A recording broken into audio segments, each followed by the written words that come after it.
There are trails in the southern Appalachians that predate every European settlement in the region by centuries. They were made by the Cherokee first, then widened by the Deer, then used by the settlers who came through the gaps and found the paths already there, already worn into the rock, already pointing toward water and shelter and the low ground between ridges. These trails are not maintained by the Forest Service. They are not on modern hiking maps. Some of them have been absorbed into official trail systems and given new names and new blaze colors, losing their original character as completely as a river loses its character when it is dammed. Some of them simply stopped being used for reasons that may have been gradual. The roads came, the need for foot travel diminished, the community that had maintained the route by walking it disappeared.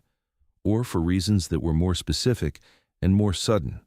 The Hawksbill Foot Trail in Burke County, North Carolina, runs along the western rim of Linville Gorge, from a point near the river access at the gorge's north end to a terminus at the base of Hawksbill Mountain in the south.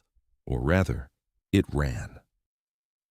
The trail appears in documents going back to at least the 1640s, when a Jesuit missionary traveling the Carolina interior mentioned a path worn deep by the passage of many years along the western wall of a gorge he described with sufficient specificity that later historians have identified it with Linville Gorge without difficulty.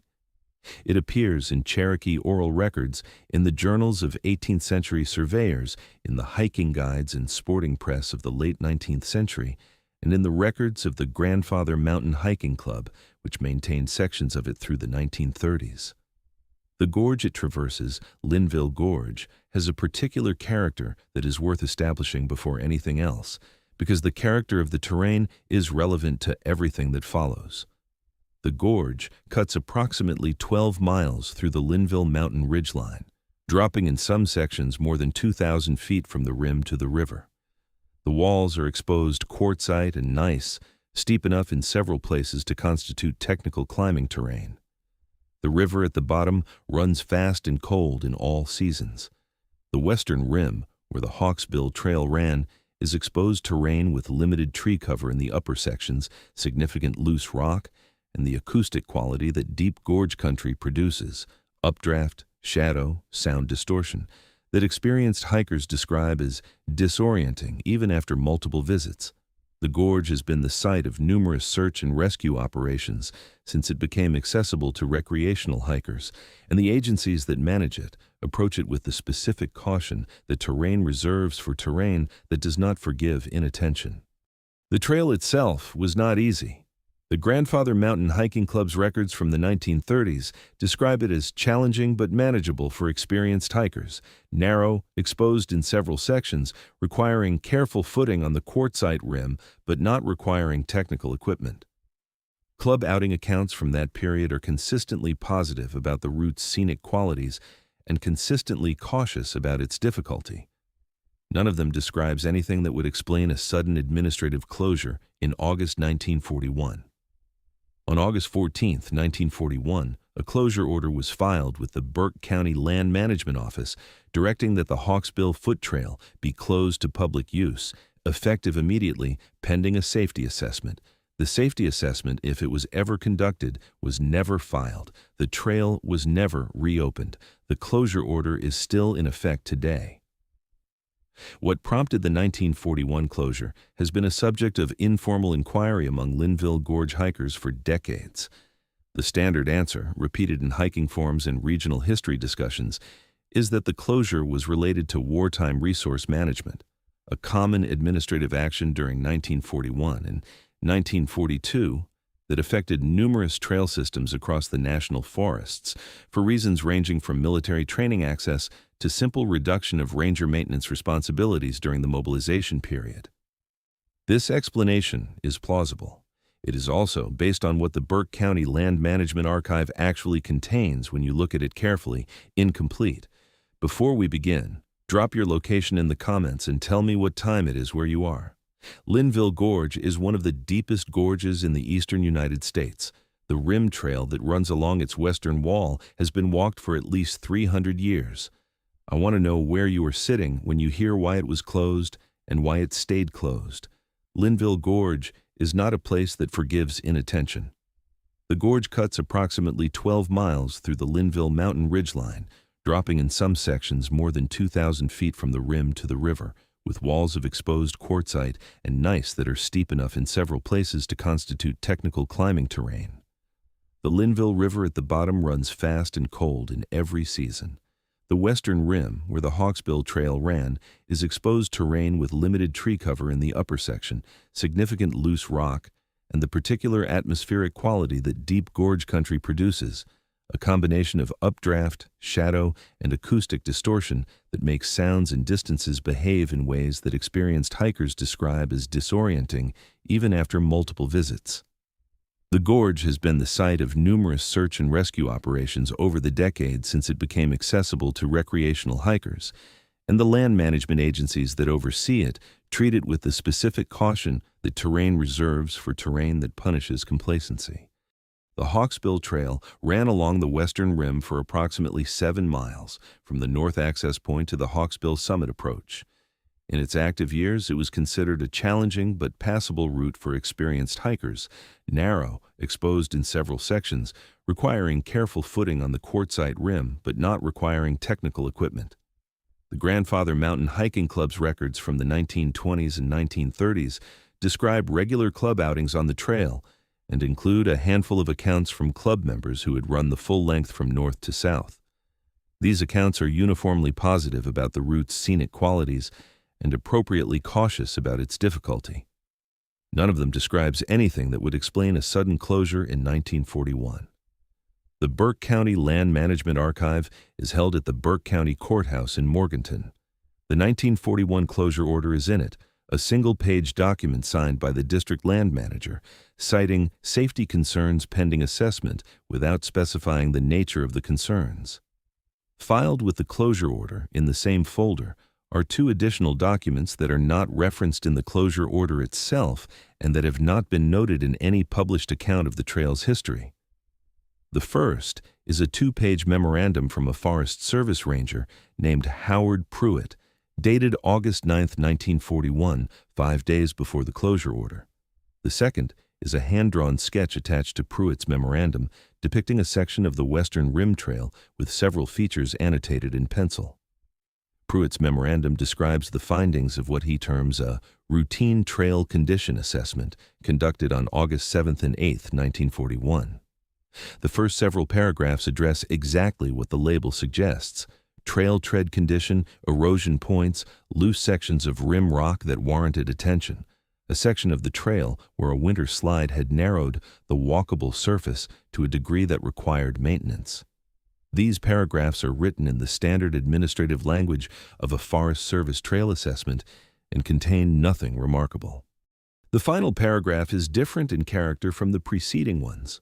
Pruitt wrote, "On the morning of August 8th, in the section of trail between the 3rd and 4th mile markers from the north access, the assessment team observed disturbances in the soil and vegetation on the interior side of the rim that were not consistent with normal erosion or animal activity.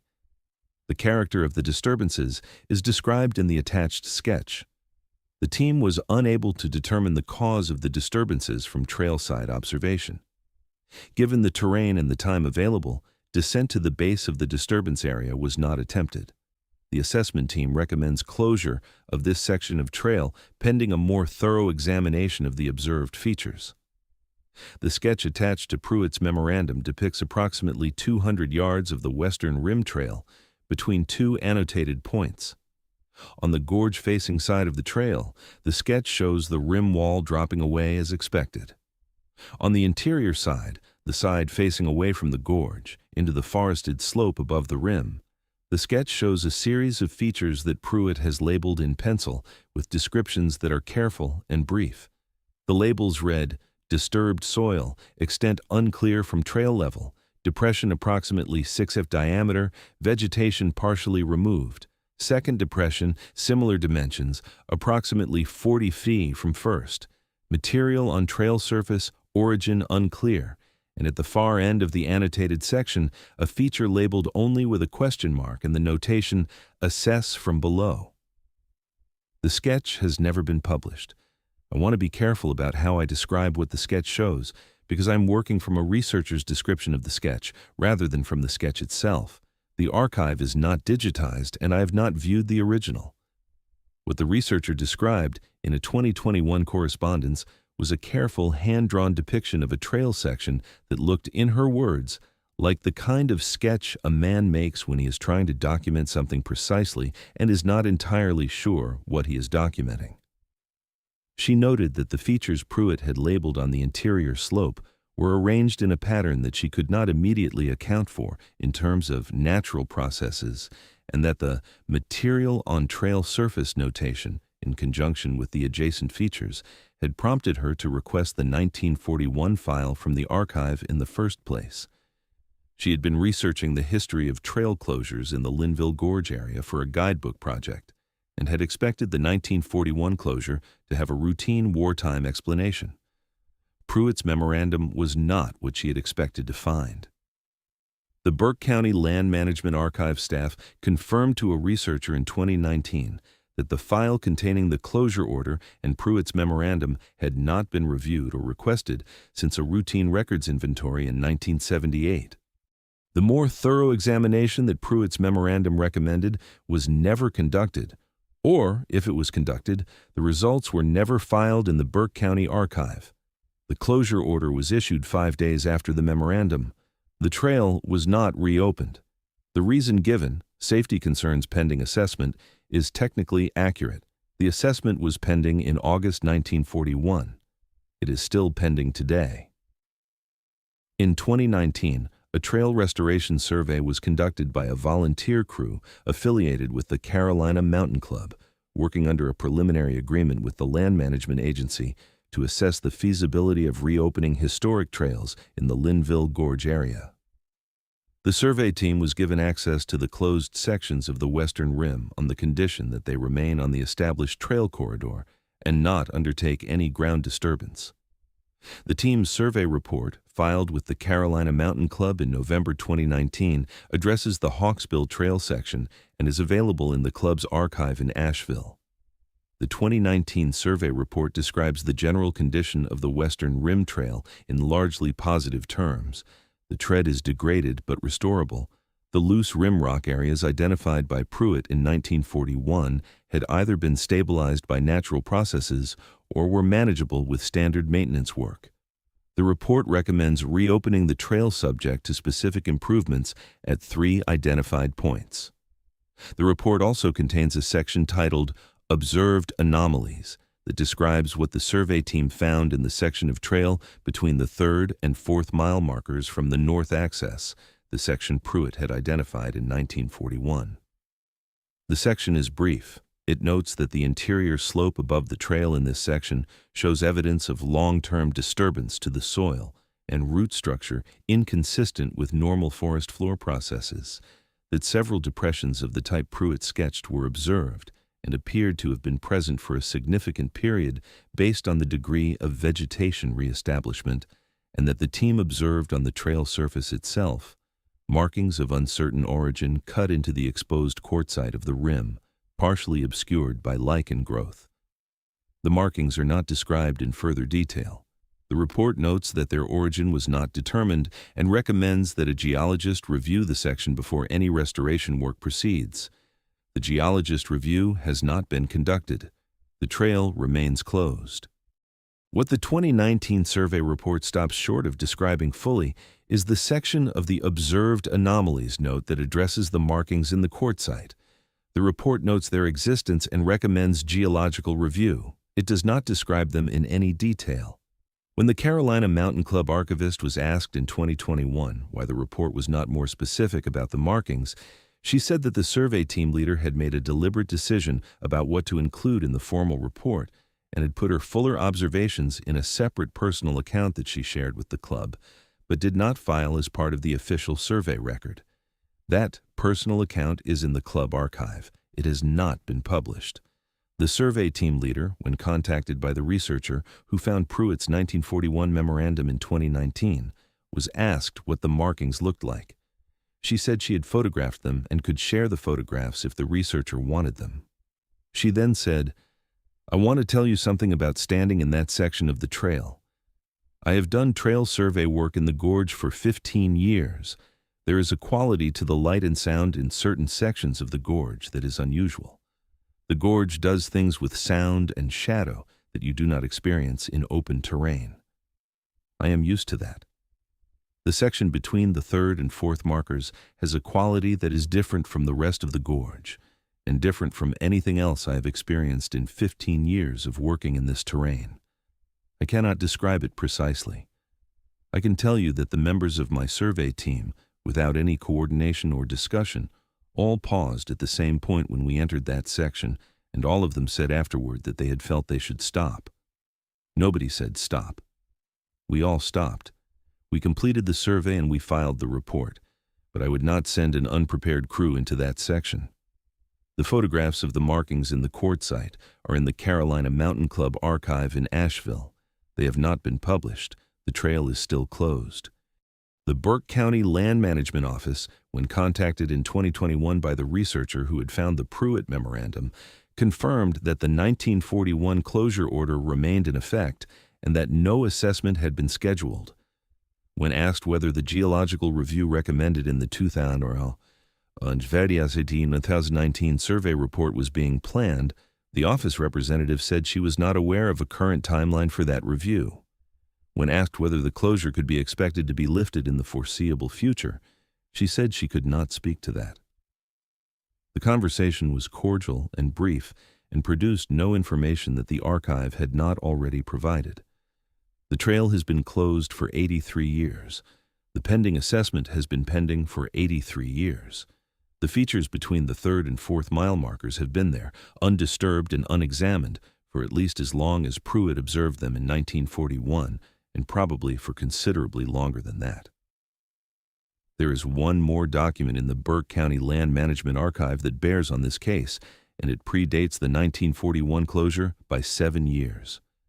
In 1934, a hiker named Clem Baxter submitted a written account to the Grandfather Mountain Hiking Club, describing an experience on the Hawksbill Trail that he asked the club to include in its records.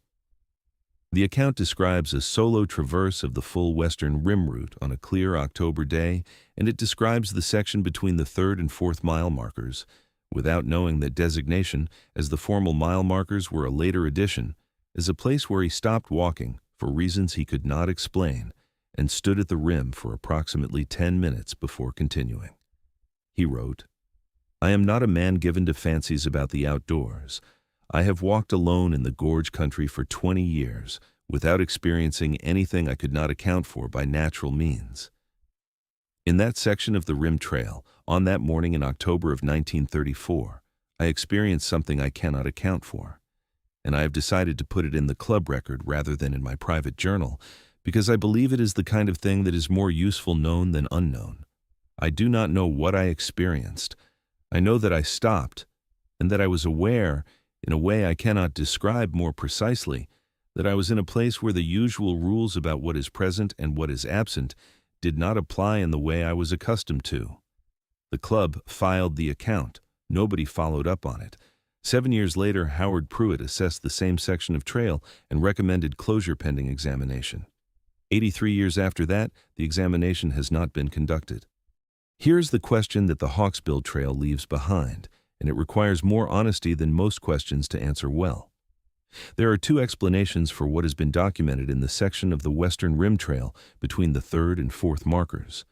The first is that the features observed, the depressions, the disturbed soil, the markings in the quartzite, the quality of the atmosphere that two separate survey teams separated by 78 years independently found unusual, are the product of geological and ecological processes that a geologist with access to the site could explain in an afternoon. This is the most likely explanation. It is also the explanation that would have been tested in 1941 if the more thorough assessment Pruitt recommended had been conducted, and the explanation that could be tested today if the Burke County Land Management Agency authorized the geologist review the 2019 survey report recommended. Neither of those assessments has been conducted. The trail has been closed for 83 years, and the explanation has been available to be found for 83 years, and the decision that has been made, consistently and without apparent discussion, is not to go look for it.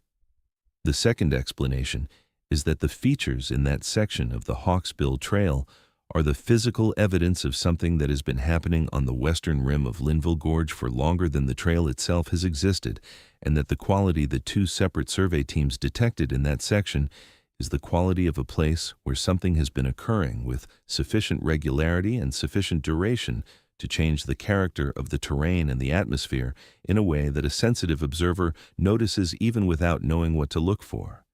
Which of those explanations is true is not answerable without the geologist review and the full assessment that has been pending since August 1941. The answer is there, in the rock and the soil between the third and fourth markers, available to anyone authorized and equipped to look. The decision not to look has held for 83 years. I want to know, in the comments, which explanation you think is more likely, and which one you think is the real reason the assessment has never been done. If these closed trails and sealed archives and pending assessments that have been pending since 1941 are the reason you found this channel, subscribe and ring the bell. The gorge keeps its secrets well. It has had 300 years of practice. The trail is still closed. Howard Pruitt filed his memorandum on August 9, 1941. The closure order followed 5 days later. The trail has been closed every day since. Some paths stay closed for ordinary reasons. Some paths stay closed because maintaining the closure requires less explanation than conducting the assessment would. And some paths stay closed because the people who know what is at the end of them have decided, correctly or not, that the rest of us are better off not knowing.